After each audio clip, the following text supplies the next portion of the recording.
welcome both of you to the program.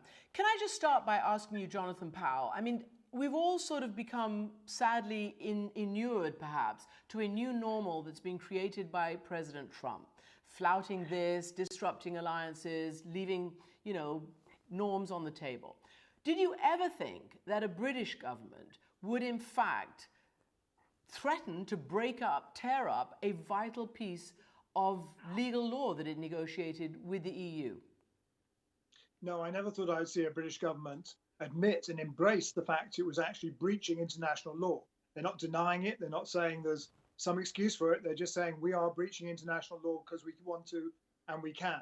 And of course, the EU has reacted very strongly to that. And interestingly, two previous Tory prime ministers, Theresa May and John Major, have both condemned it out of hand, as has a previous leader of the Conservative Party, Michael Howard. They said this is very destructive to Britain's standing in the world. It will make it incredibly hard for us to negotiate new trade agreements and any other agreement, because why would anyone trust Britain if you sign an agreement and a year later you legislate to overturn it?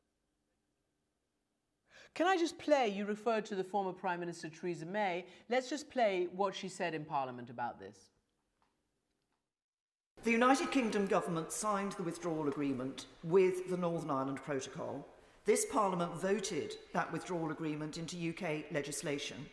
The government is now changing the operation of that agreement. Given that, how can the government reassure future international partners that the UK can be trusted to abide by the legal obligations of the agreements it signs? So that's it in a nutshell. How do you then trust a world power, or one that wants to continue to be a world power? What does it mean, Jonathan Powell, that as you said, not just Theresa May, but all the previous living UK prime ministers, the Tories anyway, are condemning Boris Johnson's government for this? What does it mean for him and his leadership? Well, I suspect that he and his key aide, Dominic Cummings, will be rather pleased. They're here to try and blow things up. Like Trump, they're supposed to be disruptors. So the more they're attacked by the establishment, I think, the more they like it. You saw yesterday in Prime Minister's Question Time, Boris Johnson was desperately disappointed. The leader of the opposition, Keir Starmer, didn't raise this issue. In fact, he was so disappointed at the end, he started answering as if he had asked questions on this, because he wanted to get his lines out there. They want to take on the courts. They want to take on Parliament. They want to take on the establishment, because they want to get that 10% who are supporting them, those Brexiteers who go on top of the 30% traditional Tories. They want them galvanised. They want this polarisation back again, because they're falling in the polls, because their handling of coronavirus has been such a disaster. Well, Mark Lander, gosh, what does that sound like? It sounds a little bit like taking a page out of the US president's book, sort of distracting as we see, obviously, the polls not in his favor as he's facing an election in less than 2 months. How do you see the sort of symbiosis there? Well, I think, Christian, sometimes the parallels between Boris Johnson and Donald Trump are overdone. They're not really the same kind of person, but they do practice the same kind of tactics. And I think it's very interesting that a few years ago, speaking at a private event, Boris Johnson was reported to have mused about how Donald Trump would negotiate Brexit. And one of the things that Johnson said to this group was he expected that Trump would throw everything up in the air, create a chaotic situation, and through that chaos, he might achieve a better outcome.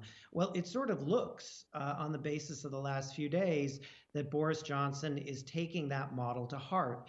And it's obviously a model that Donald Trump has used with varying degrees of success or failure, whether we're talking about North Korea, Iran, immigration. The White House has made a practice of flouting convention, of doing things that people would have thought were beyond the pale in the hopes that it can somehow get further, make a breakthrough. So I do think the parallel in tactics is clear. It has been for some time. This week was a very dramatic illustration of it.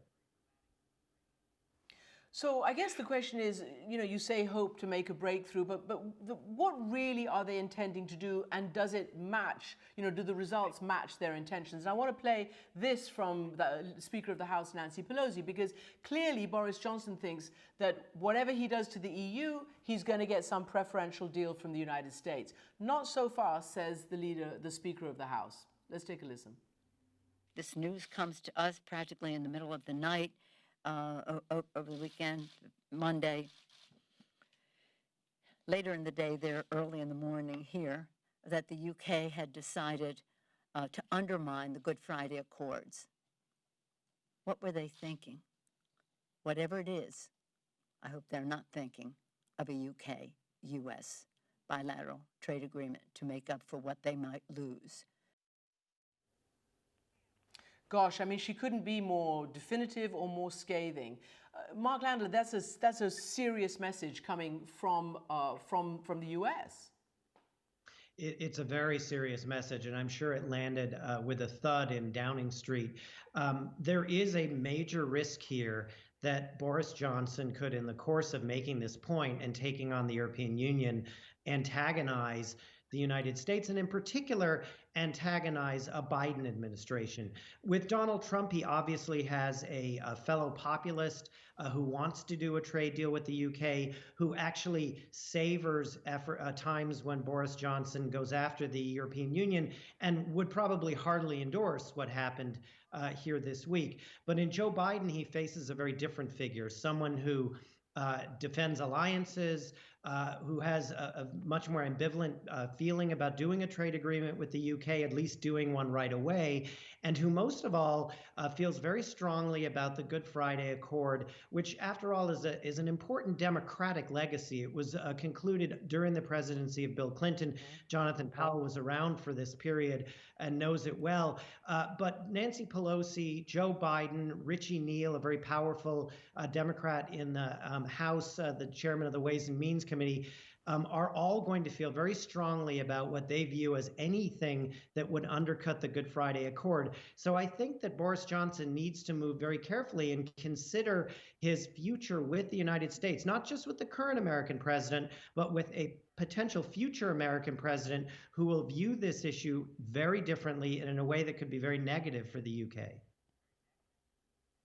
Well, I mean, that's the point, isn't it, Jonathan? Of course, you were there as the chief negotiator for the Prime Minister, Tony Blair, in the Northern Ireland Good Friday Accords. But what do you think? I mean, look, are they trying to achieve something, or are they trying to distract people from what now Parliament is saying is a sort of a potential deliberate way to get to Brexit without a deal? In other words, you know, reach the end of this year and have no deal going forward with the EU? I think it is a political tactic, but I don't think we should lose sight of what Nancy Pelosi said. This is a threat to the Good Friday Agreement. And in another parallel with Trump, Boris Johnson is saying that black is white. So he's saying he's doing this to save the Good Friday Agreement, which is nonsense. The provisions he's introduced would probably force there to be a hard border between Northern Ireland and the Republic of Ireland. It would reopen the whole basis on which the Good Friday Agreement was built and then implemented, which I spent 10 years of my life. It would risk us going back to violence in Northern Ireland. This is really a serious thing to do as a political tactic. What I think their tactic is to try and provoke the EU into either surrendering on state aid, which is this block they've got on the negotiations. The EU will not allow Britain to subsidise its industries. Boris Johnson and Dominic Cummings want to subsidise the IT industry here, the tech industry. They're trying to force them back on that. And if they don't, they want to be able to blame the EU for there being no deal. And they say they're perfectly happy with no deal, which on top of coronavirus at the end of this year would be catastrophic for the British economy. So it is a political tactic. They're trying to use it in the negotiations, but they've gone too far because the EU has hit back and they've genuinely put the Good Friday peace agreement at risk. So exactly, and the EU is threatening to take legal measures against the UK government. I mean, honestly, this stuff, you can't make it up. It's really reached a really bizarre point right now. But you mentioned COVID, and clearly for the US and for the UK, leadership over COVID has taken its toll on the leaders, because both, you know, Boris Johnson and Donald Trump have been viewed as you know, well, I mean, look at the numbers. That's all we have to look at, are the numbers of deaths and infections. What do you think COVID is doing for Boris Johnson's leadership? And can he hide it under Brexit distraction? Well, the latest polling figures have a -43 on leadership, so it's not doing much good for his leadership. The beginning of the coronavirus outbreak, there was a sort of overwhelming public support for the government. People wanted to support the government given what we are facing. But the incompetence he's demonstrated in trying to handle this has led his figures to collapse. And this is a real problem. He's now been overtaken by the leader of the opposition, Keir Starmer, who's now seen as a better leader than he is. So his handling of this coronavirus has been a disaster. Yesterday, he tried to again distract attention by saying he's going for a moonshot. He's going to have millions of tests. And then today, the scientists reveal they have no way of doing that. So he shoots these things out into the air, again, a bit like Trump, in the hope of distracting attention from the reality on the ground, which is very sad indeed. And, the reason we bring this up is not to just discuss, in a gotcha kind of way, but because it actually impacts life and death. And certainly it does all over the world, like in the United States. Mark, what about the latest revelations? As if it couldn't get more, scandalous, the fact that the President of the United States admitted and understood how deadly and dangerous COVID was. And yet to the people, he talks about a miracle, it's going to go away, etc. And he keeps doubling down on that, saying, yeah, I played it down. I don't want to panic people. That's having a big toll on him in these last weeks before the election. Well, I think the question is, how much will it really damage him? I agree. The disclosures were sort of a stunning revelation, and the idea that he willfully misled the American public for 2 or 3 months in a way that could have caused unnecessary deaths is really an astonishing revelation. But what we find with this president is that astonishment doesn't actually ever seem to affect him with his base. He continues to poll reliably in the low 40s. Unlike Boris Johnson, he hasn't seen this kind of gradual decline in his support. His support has remained rock solid below 50%, but in the low 40s, almost regardless of the revelations. So I think one of the things that'll be interesting is not so much whether this will hurt him with his base, because I think many people are beginning to conclude that nothing will, and that no possible revelation will hurt him with his base. The question is, can he lure anyone else to vote for him, anyone who's on the fence? These kinds of disclosures, along with the round of disclosures last week about the statements he made about American service people and his generals and the troops, make it very hard for him to expand beyond that 43%, which many political analysts say is necessary if he hopes to get reelected. So it'll be very interesting to see how this plays out over the coming days. Yeah, and of course those disparaging comments which really backfired badly amongst so many Americans who, respect the military and who've had family members who fought and died and sacrificed. But can I ask you both on a big peace, war and peace story? Again, President Trump decided to, just break with convention and go full bore ahead, trying to get a negotiation, which of course everybody would have really benefited from, with North Korea. Meetings, he steps inside North Korea. He's the first president to meet the North Korean leader. And he himself talked a lot about how they both got along so well. The fact of the matter is nothing has happened except for, luckily, no more nuclear tests so far. But there's no resolution to the North Korean nuclear program. So let me ask you how much it matters about this other revelation from Woodward. And let me ask you, just to weigh in, Jonathan, because I know you've done a lot of work on North Korea. The letters to the president from Kim, according to Woodward, display, quote, declarations of personal fealty that might be uttered by the Knights of the Round Table or perhaps suitors. What do you make of this? Oh, well, I'm really looking forward to seeing the letters, because they must be the most bizarre love correspondence in history. Knock everyone else into the shade. So it'd be lovely to see the language that's used. But you said that nothing's happened. But of course, nothing happening is exactly what we want. We don't want North Korea to carry on with its nuclear testing. We don't want to carry on with their missile testing. And we don't actually want them to carry on with the production of those things. So I think it'd be fair to say that Trump's approach as a disruptor in this case was successful in stopping that testing. The problem is he's never been able to go beyond that. He's never been able to expand that into official level talks or real negotiations. And that's partly because of the humiliation that happened in Hanoi. The Hanoi summit went badly wrong for Kim Jong-un. He had to go back and explain why he got nothing, and the thing got stuck. And I think he actually believed that President Trump was using his negotiations with North Korea for political advantage at home, domestically in the United States.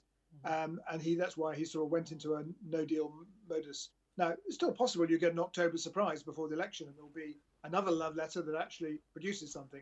But I suspect this is going to be something that falls to the next president after the election, to deal with. And going back to strategic patience would be a mistake, because you don't want to go back into North Korea provoking people, taking steps to gain attention. You want them to stay, not testing any of these things. Okay, so Mark, final word to you, because getting them to stop the testing is a good thing, obviously. You know a little bit about the letters. You were a White House correspondent, and what do you know about that? Well, President Trump actually took great pleasure in showing these letters to people who visited him in the Oval Office. And in fact, my colleagues and I were in a session in the Oval Office a couple of years ago where he pushed those letters across the Resolute desk and let us take a look at them, a peek at them. He would not let us quote from those letters. So credit to Bob Woodward for being able to quote from them. But I think what they show above all is Donald Trump has this unswerving confidence in his ability to make a sale one-on-one with somebody else. And he really put that to the ultimate test with Kim Jong-un, actually making offers that his own aides were uncomfortable with. Now, he didn't close the deal, but there might have been some value in taking an unorthodox approach. I mean, Jonathan's right to say that strategic patience had not prevented testing, and there was a period of rising tensions over a long period of time. So thinking outside the box is not by itself a bad thing. I think what we did see with President Trump is he overestimated his ability to extract something historic from Kim Jong-un. And in the process, he gave Kim Jong-un a great deal of credibility on the world stage, credibility that he perhaps didn't deserve, and that a future American president is going to have to deal with in how we deal with North Korea in the coming years. Fascinating, really, really interesting. And I'm sure both of you are hoping for a peek at President Trump's letters back to Kim Jong-un. That's the next installment. Jonathan Powell, Mark Landler, thank you so much for joining me tonight.